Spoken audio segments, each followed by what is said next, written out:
అందరికీ నమస్కారం. నేను మీ డాక్టర్ శాంతిప్రియ. మొత్తానికి ఎన్నికల యుద్ధం మొదలైపోతుంది. రేపు ఉదయం 7:00 నుంచి స్టార్ట్ అయ్యి సాయంత్రం 6 గంటలకంతా ముగుస్తుంది. సో కొంచెము వయసు ఉన్న అంటే పెద్దవాళ్ళు, చిన్నపిల్లల తల్లులు జాగ్రత్తలు తీసుకోండి. ఒకవేళ లేట్ అనిపిస్తే గొడుగులు, వాటర్ బాటిల్స్ తీసుకోండి. సో జాగ్రత్తగా వెళ్ళి మీ స్లిప్స్ జాగ్రత్తగా తీసుకెళ్ళి చూపించి ఓటు వేసేసి రండి. సో మన ఫ్యాన్ని తప్పకుండా గెలిపించాలని ప్రార్థిస్తున్నాను. మా వైవిఆర్ అన్నని, శంకర్ నారాయణ అన్నని మరియు జగన్ అన్నని తప్పకుండా గెలిపించాలి. వీళ్ళిద్దరిని మనం ఓట్ చేస్తేనే అక్కడ మనకి జగన్ అన్న సీఎం అవుతారు. సో ఫ్యాన్కి ఓటేయాలని చెప్తున్నాను.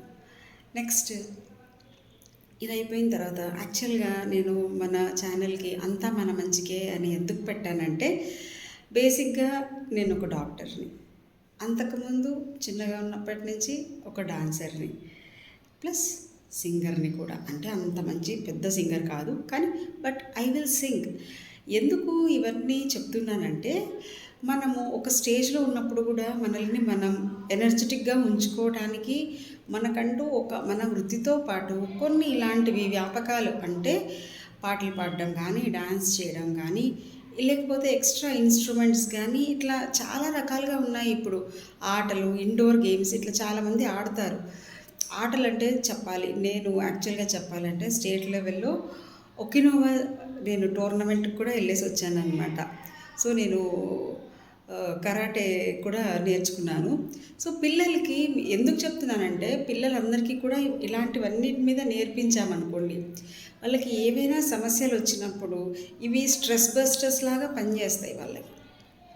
సో చదువు ఒక్కటేనా అనేది కాకుండా లైఫ్లో బ్రతకడానికి చాలా ఉండాలి అనేది మనం అర్థం చేసుకోవాలి. నా మెడిసిన్ అయిపోయేటప్పుడు నన్ను మా మాస్టర్, ఒకవేళ నువ్వు సక్సెస్ఫుల్ డాక్టర్గా కాకపోతే ఏం చేస్తావు అని అడిగినప్పుడు, నేను డాన్స్ క్లాసెస్ పెట్టుకుంటాను, పార్ట్ టైమ్గా కరాటే క్లాసెస్ చెప్పుకుంటాను అని చెప్పినప్పుడు మా సార్ గట్టిగా నవ్వేశారనమాట.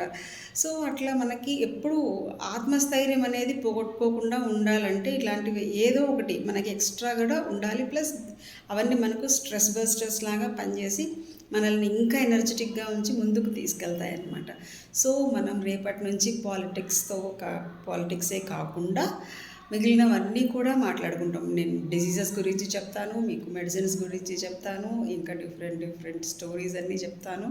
సో మనం హ్యాపీగా ఉండడానికి ఏం చేయాలో, అవన్నీ ఏం జరిగినా మన మంచికే అని అనుకుంటూ ఎలా ముందుకు వెళ్ళాలో అలా చిన్నవన్నీ మాట్లాడుకుంటూ మనం వెళ్ళిపోదాం.